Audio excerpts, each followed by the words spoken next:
हज़ारों तीर्थ हैं, उन सब तीर्थों पे जाने से जो मिलता है वो सुनने से ही मिल जाता है। 70 तीर्थ करो, इससे अच्छा सुनो, वो काफ़ी है।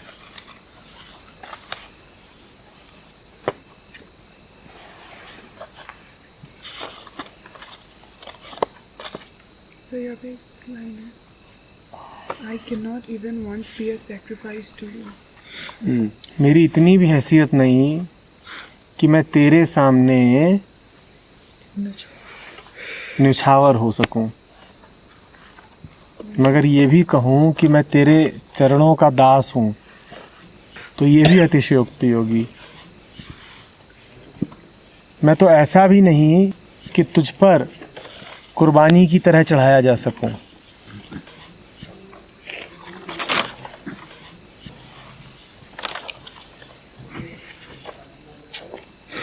मैं ये तो कह ही नहीं रहा कि मैं तुझसे गले मिल सकता हूँ। मैं ये कह रहा हूँ कि मेरी इतनी भी औकात नहीं है कि मैं तेरे पाँव छू सकूँ।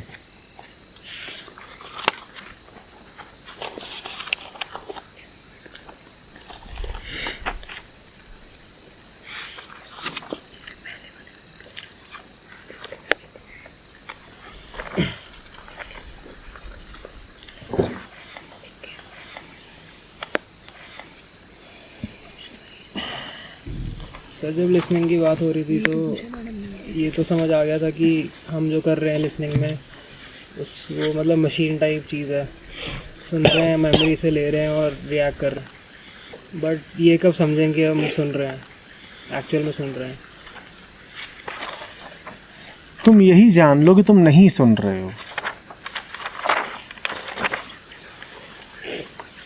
क्योंकि ये शक और सुरक्षा की ये कोशिश कि मुझे पक्का हो जाए कि अब मैं सुन रहा हूँ, ये सिर्फ तभी तक होगी जब तक नहीं सुन रहे हो। जिस क्षण सुन रहे होगे ये चाहत ही नहीं बचेगी कि पक्का हो जाए ना कि मैं सुन ही रहा हूँ। जिसको प्रेम नहीं होता वही ये पक्का करने की कोशिश करता रहता है कि प्रेम है ना, प्रेम है ना, प्रेम है ना। जिसको होता ही है उसके मन में सवाल उठता ही नहीं है कि पूछूं। और तो तुम्हें यदि प्रेम के विषय में शक हो गया तो तुम्हारा शक ठीक है। नहीं है प्रेम। शक का होना ही इस बात का प्रमाण है कि शक ठीक है। यदि प्रेम होता तो शक कहां से आता?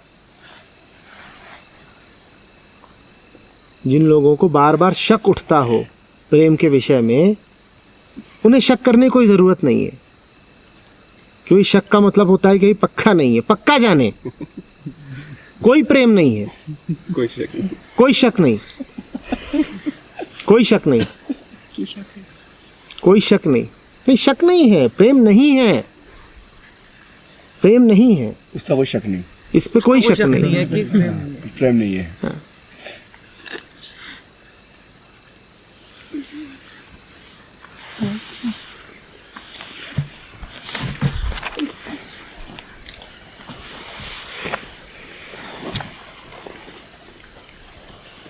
कोई आए आपके पास और कहे कि मुझे शक है, और इससे पहले कि वो सवाल पूरा करे आप कह दीजिए ठीक सोच रहे हो।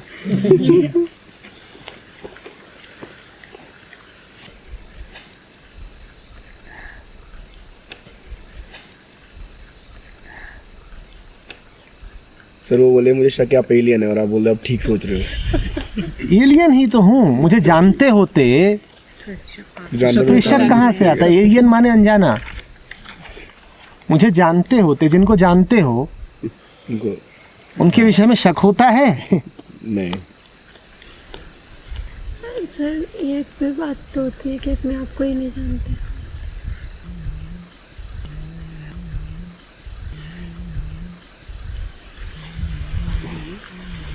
जिस पे टिक किया है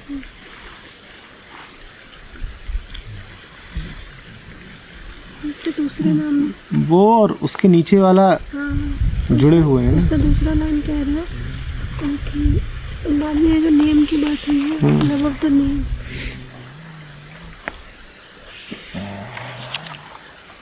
name with a capital N है। वो किसी व्यक्ति का नाम नहीं है। वो कौन सा नाम है?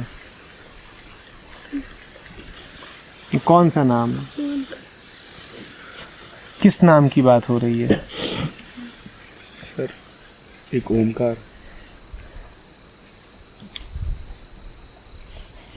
वहीं चले जाओ, जो पहले ही शब्द है, एक ओंकार। वो नाम वैसा ही है जैसे ओंकार। वो वैसा ही है। लव ऑफ द नेम मतलब परम का प्रेम, और कुछ नहीं। सर वो हर समय डंडा गिराए तो वही तो शायद सही है ना, क्योंकि वो हर आपने- समय मतलब आपने कहा था कि सबसे ज़्यादा सज़ा उसी के प्यार में मिलती है, तो उसका यहाँ पे यही बात होती है ना कि उससे सबसे ज़्यादा सज़ा उसे प्यार ही मिलती है। मैंने कब कहा था? एक ने एक सेशन में कहा था कि लोग कहते हैं प्यार में दर्द नहीं होता, लेकिन सबसे ज़्यादा मार प्यार में ही पड़ती है, सबसे ज़्यादा डंडे प्यार में ही गिरते हैं। वो किस संदर्भ में कहा था देखना होगा। अहंकार के संदर्भ में कहा था कि सबसे ज़्यादा डंडे प्यार में ही पड़ते हैं, आपने कहा था एक बार। नहीं कहा होगा, पर संदर्भ क्या है? कहता तो मैं इधर की भी हूँ उधर की भी हूँ। किस संदर्भ में कहा था? कि सर वही बात हो रही थी जनरली कि अब वो जब था उसको लेकर के आना। सबसे ज़्यादा डंडे प्यारे में पड़ते हैं, बिल्कुल पड़ते हैं। किसको पड़ते हैं? अहंकार को पड़ते हैं। पर सबसे ज़्यादा तृप्ति भी किसे मिलती है? अहंकार। तो इसको ही मिलती है। तो किस इधर की बात करी थी कि उधर की करी थी? सुनना पड़ेगा क्या करा था।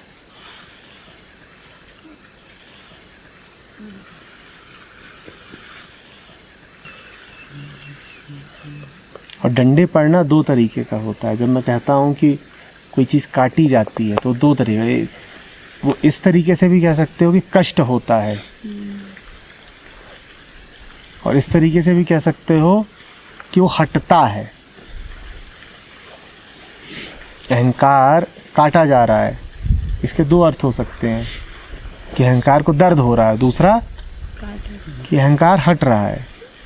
सर पहले तो दर्द ही होता है ना, फिर वो हटता है। इसका कोई इधर उधर का जवाब नहीं है। पूछ क्यों रही हो? तुम्हें दर्द है क्या? समस्या क्या है? नहीं सर, अहंकार जब भी आप सरेंडर करने की सोचते हैं तो सबसे पहले डराता है, रुक जाओ रुक जाओ रुक जाओ, छोड़ो। फिर बात निकल के आती है।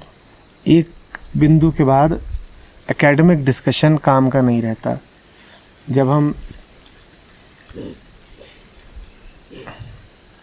रमण का ग्रंथ पढ़ रहे थे दूसरे दिन सुबह, तो उसमें पहला ही श्लोक क्या था?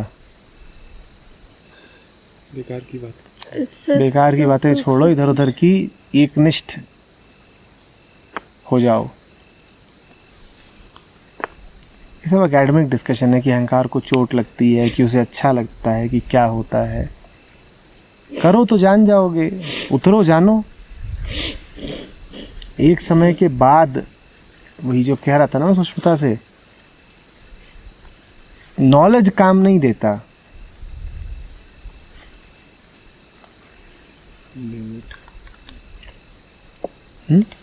शब्द काम तभी दे रहा है ना जब वो मौन में ले जाए। और तुम शब्द शब्द शब्द शब्द शब्द ले रही हो और मौन की तरफ जाने को तैयार नहीं हो, तो फिर वो शब्द किस काम का है? वो तो नुकसान और कर देगा।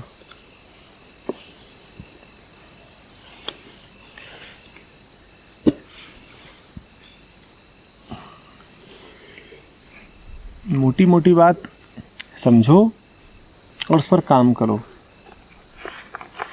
और जो बात है बहुत सीधी है। बात इतनी सीधी होती है, कबीर एक दोहे में कह देते हैं। वो ऐसी नहीं है कि उस पर बड़ी विद्वत्तापूर्ण चर्चा करनी पड़े। बात एकदम सीधी होती है। 8 शब्दों में बयान कर देते हैं कबीर।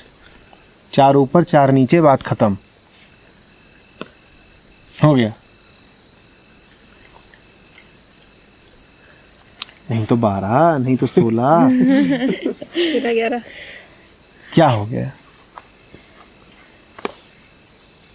इतनी सीधी होती है। कितने कितने लंबी लंबी बातें हैं यहाँ पे।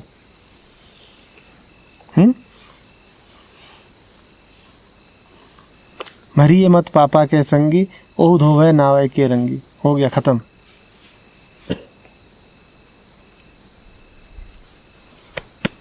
हमने कहा था 2 बातें, स्वेच्छा और गुरु का वचन। कहा था ना 2 ही रास्ते हैं, और कहा था कि दोनों अगर हो जाएं तो सोने पे सुहागा, दोनों ना हो, कोई एक हो तो भी काम चल सकता है। दोनों रखो ना। वचन तो आ रहे हैं, ये रहे गुरु के वचन, ये रहे।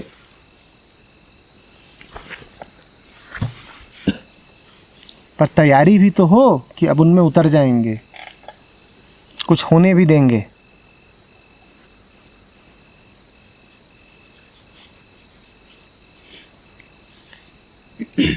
स्वेच्छा वो कहाँ है?